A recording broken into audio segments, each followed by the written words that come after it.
Alright, so thank you guys for clicking on the video. I figured today I would do not necessarily a grocery haul or a food prep, but just kind of show you guys some of the foods I am currently eating right now on my cut. So, just got back from Trader Joe's and Publix, and just figured I'd show you some of the stuff I picked up. Now, these aren't something that I typically do, but I grabbed some of these dried apples from Trader Joe's. Dried fruit typically is extremely high in carbohydrates and very low in volume.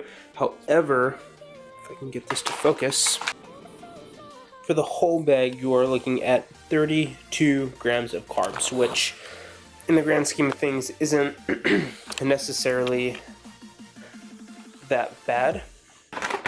Then we have these PB&J, kind of like granola bars. Again, pretty high in carbs and really low volume, so not something I typically do, but for a snack, it is pretty good. Now, my mom actually found this one, coffee glazed almonds. Now, I typically don't like to do almonds, and I really am very, very picky about what I get in for my fat sources, but that's not something I can really pass up. In the way of proteins, chicken breasts, every single week. And this was something I actually found at Aldi's that was not half bad. Bourbon, brown sugar, chuck roast. The macros are actually pretty good. So for 4 ounces or 3 ounces cooked, we are looking at 6 fat, 2 carb, and 22 protein. Now, the main thing that I was looking at is the sodium content. So most seasoned or sauced, drenched meats are extremely high in sodium. For 4 ounces, that is only 280 grams of sodium, so not that bad in the grand scheme of things. Salmon bacon.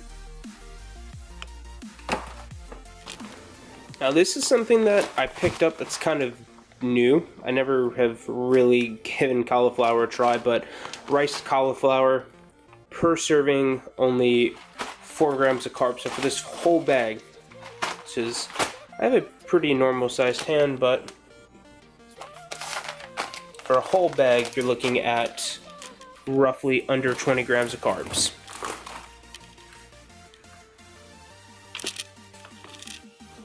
Alright, so got the food cooking up right now. We have potatoes boiling.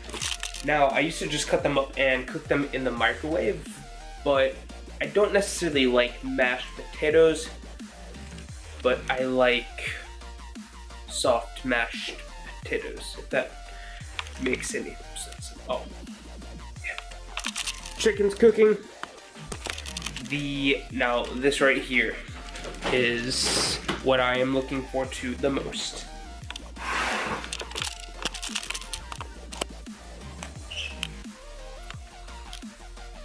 God, look at that. Alright, so once it's finished up, I will show you guys just kind of me preparing everything. Like I said in my previous video, I have 2 meals that I have consistently, but I've kind of changed it up this week a little bit, and I do like to do that every once in a while, and I actually have a new plan of attack for the week, so I will see you guys when we are finished. Alright, so I know that there is probably a much better and more efficient way of doing meal prep, but again, this is just how I choose to do it, just because I like to stay as busy as possible, and I also like to be as accurate as possible, which is just creepy, I know, sorry. So potatoes just finished up, brisket just came out, sorry, chuck roast just came out, and it is looking amazing. So basically what I'm going to do is take these individual containers, weigh out the potatoes, and then I will weigh out the meat, cut the meat up, put it in there, and I will show you guys when we are done. That moment when you have no idea what you're actually doing. Alright, so we got the meal prep all done.